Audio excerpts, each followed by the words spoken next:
159. Pada video ini saya akan menjelaskan mengenai pandangan etika Kristen terhadap perceraian.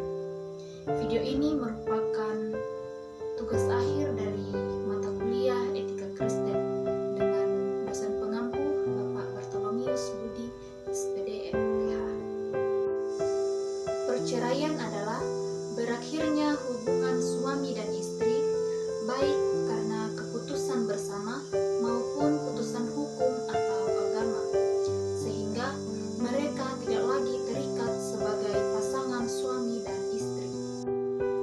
Dalam etika Kristen, perceraian dipandang sebagai peristiwa moral dan spiritual yang sangat serius, karena menyangkut lembaga pernikahan yang dianggap kudus dan ditetapkan oleh Allah sejak awal penciptaan.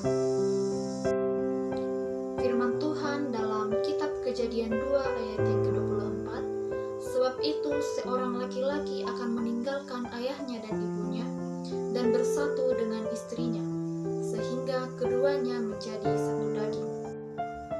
Yang artinya, pernikahan adalah ikatan suci yang menyatukan dua pribadi menjadi satu, dibentuk oleh Allah sendiri. Karena itu, tidak seharusnya manusia memisahkannya. Yesus juga berkata dalam Markus 10 ayat 9, apa yang telah dipersatukan Allah tidak boleh diceraikan manusia. Jadi, dalam pandangan etika Kristen, perceraian bukan kehendak Allah, tetapi merupakan akibat dosa dan kekerasan hati manusia dalam Matius 19 ayat 8. Di dalam etika Kristen, pernikahan adalah tanggung jawab yang kudus dan merupakan panggilan dari Tuhan bagi setiap pasangan. Di dalam suatu pernikahan, suami dan istri dipersatukan oleh Tuhan untuk saling mengasihi, melayani, dan setia satu sama lain.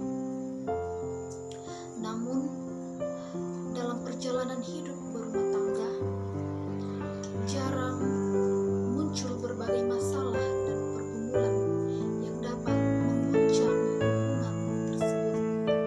Seringkali perceraian menjadi pilihan yang dianggap paling mudah untuk mengakhiri penderitaan. Namun, Tuhan memanggil kita untuk tetap hidup dalam kasih, kesetiaan, serta pengampunan dalam situasi sulit sekalipun. Ketika kita ingin merasa menyerah, dan kita harus percaya bahwa Tuhan mampu memulihkan apa yang hancur dan menguatkan hati yang lemah.